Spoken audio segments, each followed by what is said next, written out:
2 ರೂಮಿನ ಅಪಾರ್ಟ್ಮೆಂಟ್ನಲ್ಲಿ ವಾಸಿಸುತ್ತಿರುವ ರಾಧಿಕಾ 10 ವರ್ಷಗಳ ಹಿಂದೆ ತಮ್ಮ ಮನೆಗೆ ಏರ್ ಕಂಡೀಷನರ್ ಎಸಿಯನ್ನ ಖರೀದಿಸಿದ್ರು.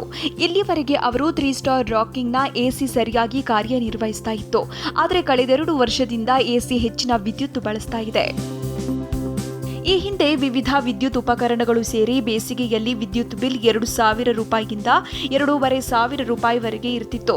ಆದರೆ ಕಳೆದ 2 ಬೇಸಿಗೆ ಕಾಲದಿಂದ ಅದು 5,000 ರೂಪಾಯಿ ಆಸುಪಾಸಿನಲ್ಲಿದೆ. ಇದಲ್ಲದೆ ಎಸಿಯ ಔಟ್ಡೋರ್ ಯೂನಿಟ್ ಬದಲಿಸಲು ಕಳೆದ ವರ್ಷ 10,000 ರೂಪಾಯಿ ವೆಚ್ಚ ಮಾಡಿದ್ರು. ಇದೀಗ ರಾಧಿಕಾ ಗೊಂದಲಕ್ಕೊಳಗಾಗಿದ್ದಾರೆ. ಎಸಿಯನ್ನ ಸರ್ವಿಸ್ ಮಾಡಿಸುವುದೇ ಅಥವಾ ಬದಲಾಯಿಸುವುದೇ ಎಂದು ಯೋಚಿಸ್ತಾ ಇದ್ದಾರೆ. ಏಕೆಂದರೆ ಈಗ ಆಕೆ ಪಾವತಿಸುತ್ತಿರುವ ಬಿಲ್ ಮೊತ್ತದಿಂದ ಉತ್ತಮ ವಿದ್ಯುತ್ ಉಳಿತಾಯ ಮಾಡುವ ಹೊಸ ಎಸಿಯ ಇಎಂಐ ಅಂದ್ರೆ ತಿಂಗಳ ಕಂತು ಕಟ್ಟಬಹುದು ಎಂದು ನಿರ್ಧಾರ ಕೈಗೊಳ್ಳಲು ಆಕೆಗೆ ಗೊಂದಲವಾಗ್ತಿದೆ.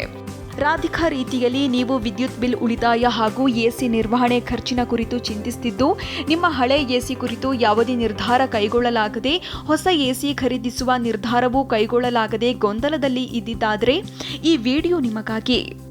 ಎಸಿಯ ನಿರ್ವಹಣೆ ಅಂದರೆ ಮೇಂಟೆನೆನ್ಸ್. ಅದು ಉತ್ತಮ ಕೂಲಿಂಗ್ ನೀಡಲು ಹಾಗೂ ಕಾರ್ಯನಿರ್ವಹಿಸಲು ಮುಖ್ಯ.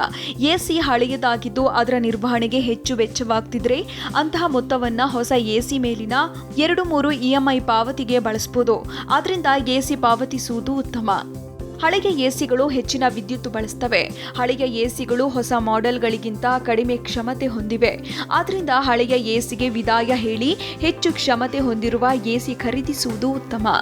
ಪ್ರಸ್ತುತ ಮಾರುಕಟ್ಟೆಯಲ್ಲಿ 5 ಸ್ಟಾರ್ ರೇಟಿಂಗ್ ಹೊಂದಿರುವ ಹಾಗೂ ಕಡಿಮೆ ವಿದ್ಯುತ್ ಬಳಸುವ ಹಲವು ಎಸಿಗಳು ಲಭ್ಯ.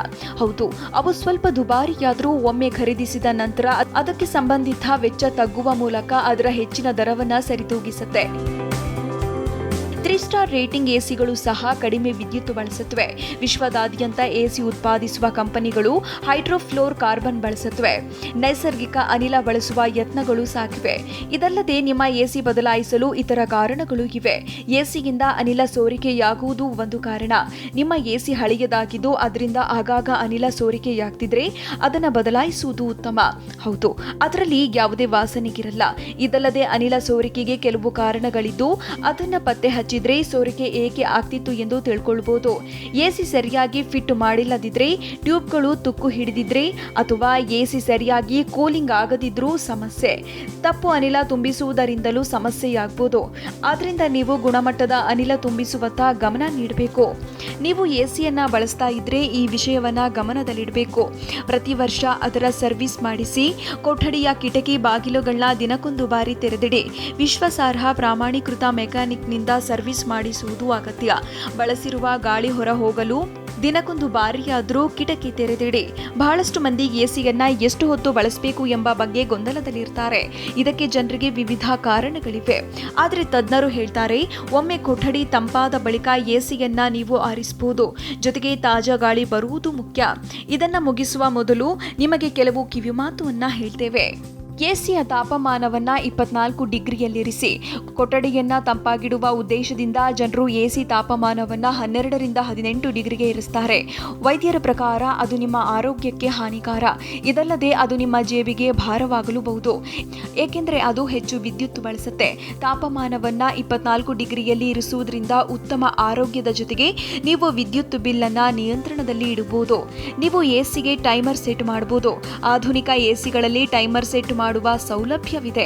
ಇಡೀ ರಾತ್ರಿ ಎಸಿ ಬಳಸುವ ಬದಲು ನೀವು ಟೈಮರ್ ಸೆಟ್ ಮಾಡಬಹುದು. ನೀವು ಸೆಟ್ ಮಾಡಿರುವ ಟೈಮ್ ಪ್ರಕಾರ ಎಸಿ ಆಫ್ ಆಗುತ್ತೆ. ಏಕೆಂದರೆ ಮುಂಜಾನೆ ವೇಳೆ ಹೊರಗಿನ ತಾಪಮಾನ ಕೂಡ ಕಡಿಮೆಗಿರುತ್ತೆ. ಈ ವೇಳೆಯಲ್ಲಿ ನಿಮ್ಮ ಕೊಠಡಿ ಸಹ ಮುಚ್ಚಿರುತ್ತೆ. ನಿಮ್ಮ ಕೊಠಡಿಗಿಂತ ಗಾಳಿ ಹೊರಹೋಗದೇ ಇರುವುದರಿಂದ ಕೆಲ ಗಂಟೆಗಳ ಕಾಲ ಕೊಠಡಿ ತಂಪಾಗಿರಲಿದೆ. ಇದರಿಂದ ವಿದ್ಯುತ್ ಬಿಲ್ನಲ್ಲಿ ಉಳಿತಾಯವಾಗುವ ಜೊತೆಗೆ ಸ್ವಲ್ಪ ಕಾಲ ಎಸಿಗೂ ವಿಶ್ರಾಂತಿ ದೊರೆಯುತ್ತೆ. ಎಸಿಗಳು ದುಬಾರಿಯಾಗಿದ್ದು ಅದು ವಿದ್ಯುತ್ ಬಿಲ್ ಮೇಲೆ ಒತ್ತಡ ಹಾಕುತ್ತವೆ. ವಿದ್ಯುತ್ ಬಿಲ್ನಲ್ಲಿ ಉಳಿತಾಯ ಮಾಡಲು ನೀವು ಉತ್ತಮ ಗುಣಮಟ್ಟದ ಏರ್ ಕೂಲರ್ ಖರೀದಿಸಬಹುದು. ಮಾರುಕಟ್ಟೆಯಲ್ಲಿ ಎಸಿ ರೀತಿಯಲ್ಲೇ ಕಾಣುವ ಏರ್ ಕೂಲರ್ಗಳು ಲಭ್ಯವಿದ್ದು ಇಡೀ ಕೊಠಡಿಯನ್ನ ಅವು ತಂಪಾಗಿರಿಸುತ್ತವೆ. ಅದಕ್ಕೆ ರಿಮೋಟ್ ಸಹ ಲಭ್ಯವಿದೆ. ಅವುಗಳನ್ನ ಟವರ್ ಏರ್ ಕೂಲರ್ ಅಥವಾ ಪರ್ಸನಲ್ ಏರ್ ಕೂಲರ್ ಎಂತಾರೆ. ಅವು ನಿಮ್ಮ ಕೊಠಡಿಯನ್ನ ತಂಪಾಗಿರಿಸುವುದಷ್ಟೇ ಅಲ್ಲ, ವಿದ್ಯುತ್ ಬಿಲ್ ಅನ್ನ ತಗ್ಗಿಸುತ್ತವೆ. ಆದರೆ ಕೂಲರ್ಗಳು ಧಗೆ ಇರುವ ಪ್ರದೇಶಗಳಿಗೆ ಸೂಕ್ತವಲ್ಲ. ಉತ್ತಮ ಕಾರ್ಯನಿರ್ವಹಣೆಗೆ ನೀವು ಕೂಲಿಂಗ್ಗೆ ನಿಯಮಿತವಾಗಿ ಸರ್ವಿಸ್ ಮಾಡಿಸುವುದು ಅಗತ್ಯ. ಹಳೆ ಎಸಿಗಳು ಹೆಚ್ಚು ವಿದ್ಯುತ್ ಬಳಸುತ್ತವೆ. 3-5 ಸ್ಟಾರ್ ಎಸಿಗಳು ಕಡಿಮೆ ವಿದ್ಯುತ್ ಬಳಸುತ್ತವೆ. ಹಳೆ ಎಸಿಗಳಲ್ಲಿ ಆಗಾಗ ಅನಿಲ ಸೋರಿಕೆಯಾಗುತ್ತಿದ್ದಲ್ಲಿ ಅದು ಬದಲಾಯಿಸುವ ಸೂಚನೆ.